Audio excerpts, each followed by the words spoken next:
wabarakatuh. Selamat siang Bapak Ibu semuanya. Terima kasih atas kehadirannya dalam rangka pengimbasan kembali materi guru penggerak Bapak Ibu. Kali ini saya sudah di akhir modul 3.2, yaitu tentang pemimpin dalam pengelolaan sumber daya. Budaya yang dikembangkan. Yang kelima, modal fisik. Nah, fisik ini yang ada di sekolah kita, bangunan yang ada, sarana, prasarana itu adalah modal fisik. Yang keenam, modal lingkungan atau alam. Ini modal yang sudah ada di sini, di sekolah kita, bukan yang kita bangun ya, jadi yang aslinya. Kemudian yang ketujuh adalah modal finansial atau keuangan. Tentunya keuangan yang ada di sekolah yang membantu untuk proses atau kegiatan yang ada di sekolah. Murid dan juga karyawan TU. Jadi semua yang ada di sekolah ini yang biotik adalah itu. Ya, selain yang tadi maka kita sebut abiotik ya, untuk faktor-faktor atau unsur yang tidak hidupnya. Nah, ada dua pendekatan nanti Bapak Ibu yang kita gunakan. Tapi nanti dari dua pendekatan ini yang digunakan untuk materi guru penggerak itu adalah satu ya. Nah, yang pertama adalah pendekatan berbasis kekurangan atau berbasis masalah ya, atau disebutnya defisit berpikir. Kita diajak untuk memusatkan perhatian pada apa yang berjalan dengan baik, yang menjadi inspirasi, yang menjadi kekuatan ataupun potensi yang positif. Nah, ini arahnya Bapak Ibu yang kita mau gali, yang mau kita eksplor adalah seperti ini. Jadi materi ini memang menurut saya, untuk saya pribadi ini sangat bagus sekali, termasuk untuk secara pribadi, karena saya selama ini masih sering ada beberapa kuesioner yang saya share ke Bapak Ibu. Di sana ada apa sih kekurangan saya yang harus masih saya perbaiki. Ini salah satunya. Saya masih sering memandang sesuatu dari sisi yang masalahnya, dari kelemahannya, tidak memandang dari sisi positifnya. Padahal setiap kegiatan, setiap manusia itu pasti punya dua sisi ya. Nah, ini kita belajar untuk melihat sisi positifnya saja. Contoh kemarin itu ada yang S2 ya di sini ya. Itu kan belum ada yang S2. Oh, iya. Itu Pak Sona itu kan S2. Sudah waktu saya bikin jadwal 5S itu kan saya di WA Pak Bambang belum ada MPD-nya saya gitu. Berarti kan sudah lulus ya. Itu jadi itu yang pertama. Terus yang kedua, kalau seperti program 5S kemudian literasi itu modal di mana ya? Tadi kok saya belum baca, apa itu menjadi sebuah modal atau bukan itu? Karena literasi. Belum ada literasi sama 5S itu kan iya. sudah apa?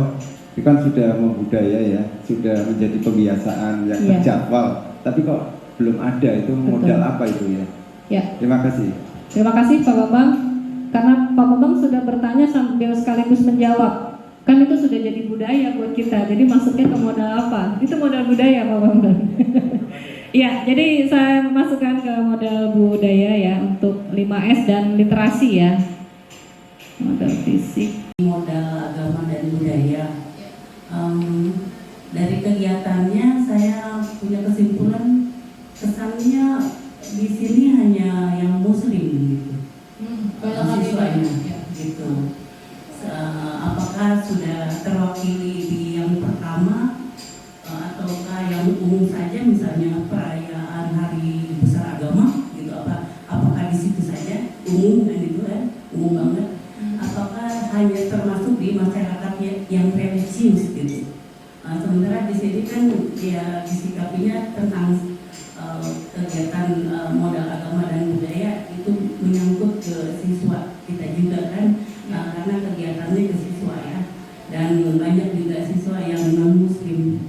Itu saja Bu Sili, terima kasih. Ya, terima kasih Bu Mariolita. Mohon langsung ditambahkan saja Bu Mariolita, karena tadi saya sampaikan ini baru yang saya tahu saja ya. Nah, mungkin dari Bu Mariolita bisa menambahkan tadi yang di sini betul, ini kebanyakan memang yang Islam. Tahun baru Islam, pesantren Ramadan, istighosah, Maulid Nabi, dan halal bihalal. Nah, monggo tadi kalau saya masukkan retret benar nggak, Bu?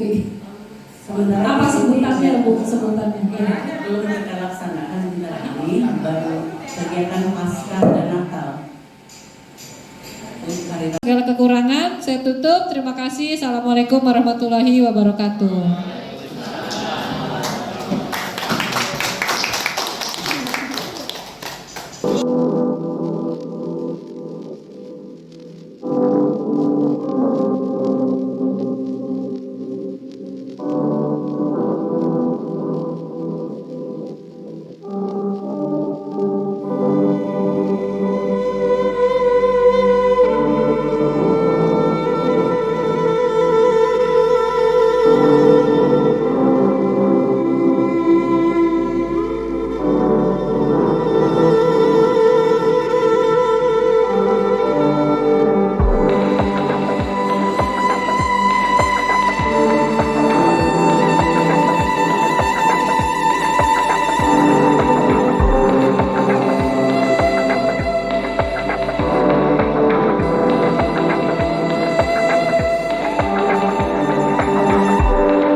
Terima kasih atas kesempatan yang diberikan kepada Ibu. Terima kasih Pak Jeremy, Pak Apila, dan Pak Taufan. Pada kesempatan kali ini Ibu akan memberikan informasi dan kita akan berdiskusi tentang 7 modal utama atau yang keempat modal agama dan budaya, yang kelima modal fisik, yang keenam modal lingkungan atau alam, dan yang ketujuh adalah modal finansial. Nah, yang pertama modal manusia, di sini tentunya ya manusia yang ada di sekolah ya. Yang 7 aset ini tadi yang sudah Ibu sebutkan, ini nanti semuanya akan kita kelola, akan kita kembangkan aset-aset yang ada untuk menunjang pembelajaran dan juga untuk kegiatan yang ada di sekolah supaya menjadi lebih baik lagi. Ada kegiatan pembiasaan tadi termasuk di mana? Ya, ada modal budaya dan modal agama. Nah, di sana itu adalah pembiasaan-pembiasaan. Apalagi yang kamu dapat tadi, ruang OSIS termasuk dalam apa? Modal fisik, pintar. Nah, berarti paling tidak 7 ini kalian tahu ya. Nah, nanti boleh kalau nanti mau disampaikan di belakang layar gitu ya, datang ke Pak Jeremy atau ke Ibu. Bu, saya lupa kemarin ada tambahan ini, boleh sampaikan. Atau ada yang tadi Ibu sampaikan misalnya, Bu saya menambahin Bu tanaman dikit amat di sekolah, saya nanam pohon cabai boleh nggak Bu? Boleh, nanti kita diskusikan. Biar lebih beragam, karena tadi kita baru punya 2 pohon ya, yang buah-buahan. Apa aja tadi? Nah, baru jambu sama mangga gitu. Itu aja mangga biasanya rebutan tuh, lirik-lirik. Kemudian kalau udah mulai agak-agak kuning udah.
jajarannya, Bapak Ibu semua, alhamdulillah ada Pak Billy hadir, jadi Bapak Ibu sudah ada yang mewakili kaum Adam. Ya, mohon izin sebentar Bapak Ibu, saya ingin menyampaikan untuk bahan diskusi kita hari ini, yaitu tentang modal atau aset yang ada di sekolah kita. Ya, nah ini ada 7 modal utama. Sumber daya inilah yang akan kita kembangkan di Bapak Ibu di sekolah untuk mendukung pembelajaran, untuk mendukung kegiatan semua yang ada di sekolah ini. Nah, 7 modal ini adalah, yang pertama ada modal manusia, yang kedua adalah modal sosial, yang ketiga adalah modal politik, yang keempat modal agama dan budaya, yang kelima adalah modal fisik, yang keenam modal lingkungan atau alam, dan yang ketujuh modal finansial. Ya. Dengan perbandingan laki-laki dan perempuan hampir sama ya, wah ya, 440 laki-laki, 451 perempuan. Jadi hampir berimbang. Maka di setiap kelas juga kondisinya laki dan perempuan itu tidak jauh berbeda. Ya. Kemudian tenaga kependidikan kita atau di TU dan di Caraka itu ada 13 orang. Pendidikannya juga beragam, mulai dari S1, D1, SMA, dan ada SMP yang Satpam ya, itu SMP. Nah, ini juga ada Bapak Ibu komite, wali murid, orang tua, Korlas ya. Nah, ini juga memiliki latar belakang pendidikan yang beragam ya Mama-mama ya. Bapak Ibu sekolah, dan ada MGP kecamatan. Kemudian ada DKM ya Bapak Ibu ya. DKM ini dalam namanya adalah Al-Falah. Kemudian ada modal sosial kita yang lain adalah hubungan yang baik antara guru dan karyawan, sehingga bisa menunjang proses pembelajaran. Ya, alhamdulillah Bapak Ibu guru hubungannya baik dengan karyawan, membantu untuk semua kegiatan sekolah ya. Nggak ada yang saling bergesekan, nggak ada yang saling berantem. Itu memang belum maksimal kita manfaatkan. Yang ketujuh ada modal finansial. Modal finansial ini ada dana BOS BOP untuk pembiayaan sekolah. Ini dari pemerintah ya Bapak Ibu ya. Ada sewa kantin di belakang, itu jadi kantin di belakang itu sewa kerjasama dengan koperasi di sekolah kita. Kemudian ada koperasi Insan Sejahtera, ini memang koperasinya khusus untuk Bapak Ibu guru karyawan yang aktif di sekolah. Ada dana sosial guru dan dana sosial siswa ya. Jadi kalau ada guru atau siswa yang sakit, nah itu ada dana sosialnya. Kemudian ada infak Jumat untuk kegiatan religius di sekolah. Nah, ini adalah 7 modal yang ada di sekolah kita. Jadi silakan kalau Bapak Ibu ada saran, masukan, pertanyaan, saya persilakan karena ini memang saya harus berdiskusi, dan silakan kalau memberikan pendapat ya. Ini bukan suatu hal yang udah pasti bener nih, enggak. Mungkin saya ada yang terlewat atau mungkin ada masukan buat kedepannya seperti apa supaya bisa memanfaatkan yang ada di kita semuanya. Silakan Bapak Ibu, kalau ada yang mau saran, masukan, pertanyaan, silakan. Ada? Terkesima ini mah. Assalamualaikum warahmatullahi wabarakatuh. Perkenalkan, saya dengan Mama Nizwa kelas 7H ingin menanyakan tentang koperasi Insan Sejahtera ya Ibu. Itu menurut saya sepertinya jarang dibuka ya Bu ya. Saya mohon bisa dibuka gitu Bu, kalau ada apa-apa barang yang harus dibeli gitu, apakah ada barangnya itu sudah tersedia atau belum. Secara kan putri saya kan kelas 7 ini kerudungnya itu kurang, harus ada ganti-gantinya gitu. Ya seperti itu aja Bu. Mohon maaf sebelumnya. Assalamualaikum warahmatullahi wabarakatuh. Terima kasih. Pertanyaannya sangat bagus, dan memang sering ada pertanyaan seperti itu dari Bapak Ibu orang tua. Koperasi Insan Sejahtera ini memang adanya di dalam sekolah, dan tadi saya sampaikan ini adalah koperasi untuk guru dan karyawan yang aktif. Nah, salah satu yang diberikan tanggung jawab untuk pengelolaan seragam memang koperasi.